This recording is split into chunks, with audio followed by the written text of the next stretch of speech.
Sir,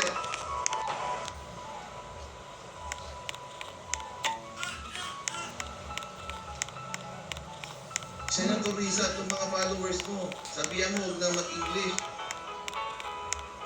Ano ang kinalaman ng chaser sa pagiging afterthought?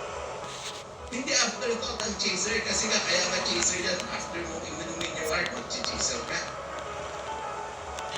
Yung afterthought, hindi mo inisip mo umpisa. Naisip mo lang. Bigla-bigla. Yung chaser nandyan na yan. Role na ng chaser na nandyan sa talaga.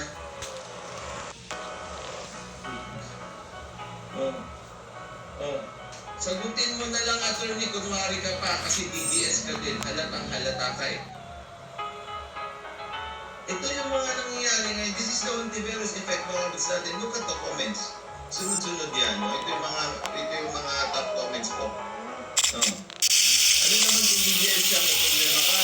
Oo, may problema. Walang mo certificate. Nag-away-away sila sa yan. Kung sila ba ang may problema ngayon, paano nagkaroon ng problema dito? Hindi niyo ba alam kung ilan yung kaso? Ay, nahinarap ko ang racket dito. Ilan yung hindi racket dito? It's more influential and richer. Way richer than the Ontiveros. I bet my point on that. It's more influential and richer. Way richer than the Ontiveros. I bet my point on that.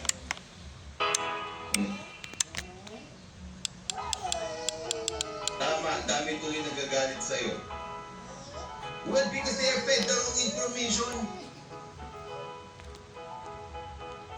Mali yung impormasyon na rinabas nila sa Ontiveros at nung kanyang mga abogado at nung kanyang staff. Bakit?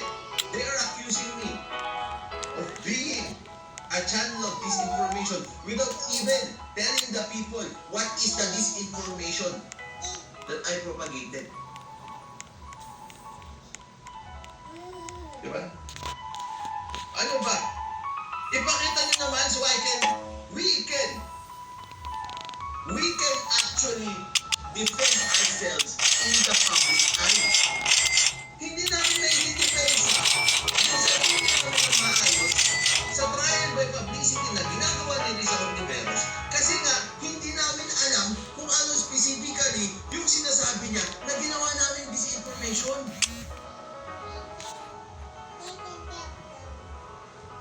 Kaya itong lahat sila,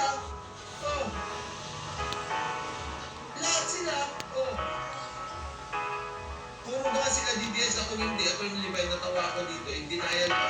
Lahat sila na mga misinformed. Kasi nga, there is only destruction of my reputation. Ang ginawa dito ni Risa Ontiveros, sinira lang yung reputasyon ko.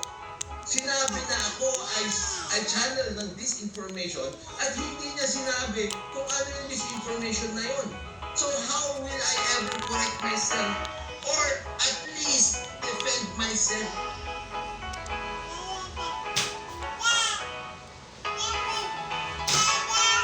Diba? Paano mo gagawin yun?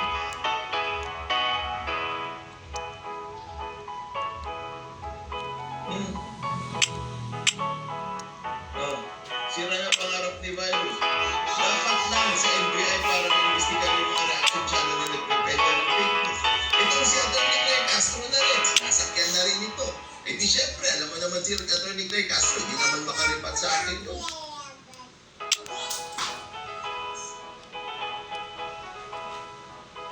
Syempre, sasakyan na naman yan. Katulad nung pagsakay nito sa Rappler.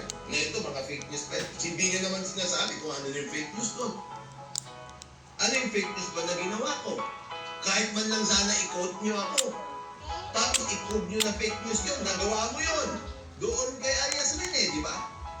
May mga di umano, screenshots kang linabas. Nandyan lahat ng videos ko, hindi ako nag-delete. I-quote nyo lang ako. O kaya i-play nyo yung video ko na naglabas ako ng fake news. Tapos i-debunk nyo. Napakasimpleng gawin. Pero hindi kayo naglalabas ng kahit ano na impormasyon, nag-aakusa lang kayo na naglalabas sa